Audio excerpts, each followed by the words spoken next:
سامنے آ جائے تو اس کو اتنا مارو اتنا مارو اتنا مارو کہ اس کی ٹانگ توڑ۔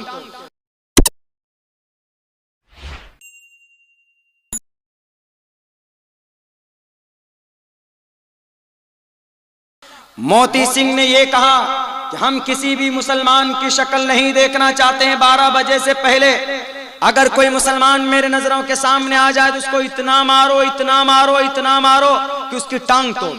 اور کیا کہا کہ ہمارے جتنے بھی آفس میں مسلمان ہیں ان سب کو نکال دو آفس سے، ان کا یہ کہنا تھا۔ میں اس لیے بول رہا ہوں یہ ساری باتیں تاکہ کچھ لوگوں کے ذہن میں اسلام کے تعلق سے غلط چیزیں پیدا کی جا رہی ہیں، غلط فہمی پیدا کی جا رہی ہے، جس کی وجہ سے مسلم لڑکوں کو، نوجوانوں کو جگہ جگہ کے اوپر پیٹا اور مارا جاتا۔ میرے بھائیو، یہ اتنا بڑا چنڈال اور ظالم بادشاہ تھا۔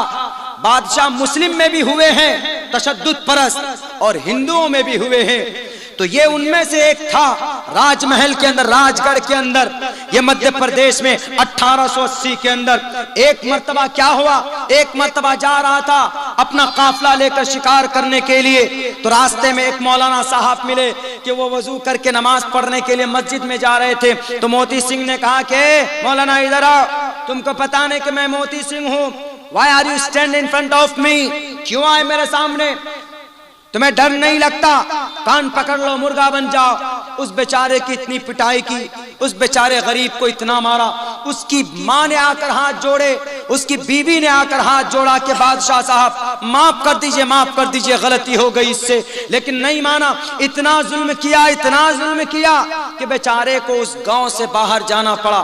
لیکن اسی وقت سے اس بادشاہ کے پیٹ میں درد شروع ہو گیا، بادشاہ بے چین ہو جاتا ہے، اپنے لوگوں کو کہتا ہے کہ کسی حکیم کو لاؤ۔ سارے حکیم آ گئے، کسی سے علاج نہیں ہوا، اس کا درد ختم نہیں ہوا۔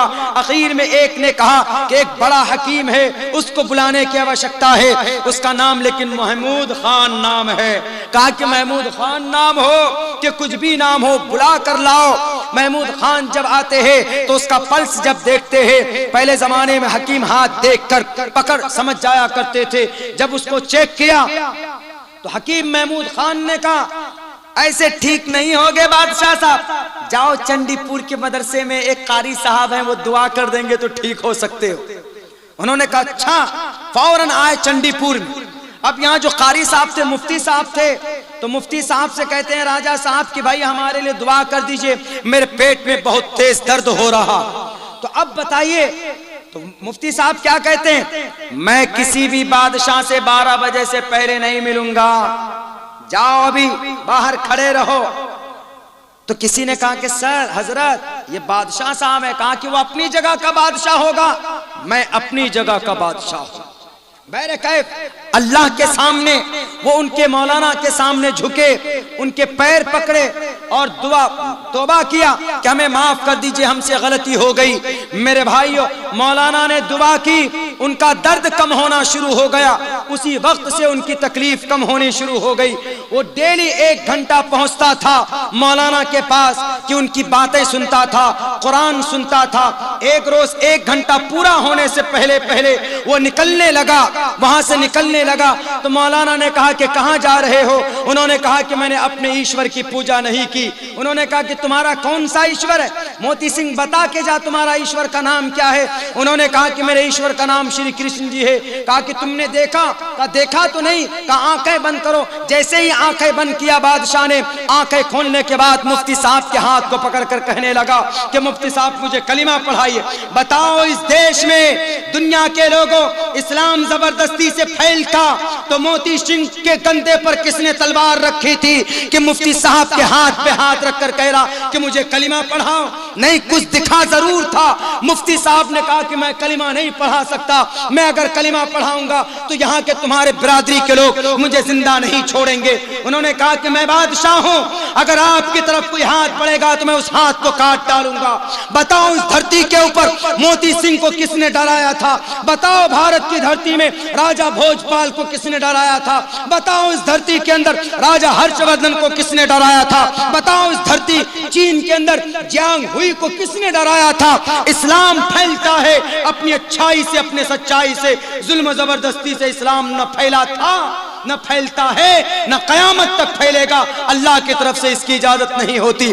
تو پتہ ہے، تو وہ کہے کہ مولانا پتہ میں نے کیا دیکھا جب آنکھ بند کیا؟ میں نے دیکھا کہ جس ایشور کی میں بھکتی کرتا ہوں وہ پوپی والے ایشور، وہ بانسری والے ایشور وہ آ کر کہنے لگے کہ موتی سنگھ میرا زمانہ 40 لاکھ سال پہلے کا، یہ زمانہ ہے انتم مہرشی کا، یہ زمانہ ہے کل کی اوتار کا، یہ زمانہ ہے محمد الرسول اللہ کا، اور جب تک تم محمد کے شریعت کے مطابق زندگی نہیں گزارو گے تو بنا محمد پار نہ کوئی محمد کے بغیر کسی کی کشتی اور کسی کا بیڑا پار نہیں ہو سکتا۔ اسی لیے جب مجھے میرے ایشور نے کہا ہے تو میں کیسے دنیا کے اندھکار میں بھٹک سکتا ہوں؟ مجھے کلمہ پڑھائیے۔ کلمہ پڑھا، مسلمان ہوا، کیس چلے سرکار برٹش گورنمنٹ کی عدالت میں۔ برٹش نے کہا کہ یہ محمد موتی سنگھ کا نام عبدالواسع خان پڑا، لیکن آج سے ان کی گدی انہی کی رہے گی، کوئی ان کو ہٹا نہیں سکتا۔ یہ ایک ایگزامپل تھا۔ جو لوگ بولتے ہیں کہ اسلام کو زبردستی پھیلایا گیا، اسلام زبردستی نہیں پھیلایا جاتا ہے، اسلام کے اندر ہے ہی اتنی اچھائی کہ لوگ اس کو قبول کرنے پر مجبور ہو جاتے ہیں۔ اللہ سے دعا کرتا ہوں کہ اللہ تبارک و تعالی کہنے سننے سے زیادہ ہم تمام مسلمانوں کو اپنے مذہب، اپنے قرآن و شریعت کے مطابق زندگی گزارنے کی توفیق عطا فرمائے۔ بہت بہت شکریہ، جزاک اللہ۔ السلام علیکم ورحمۃ اللہ وبرکاتہ۔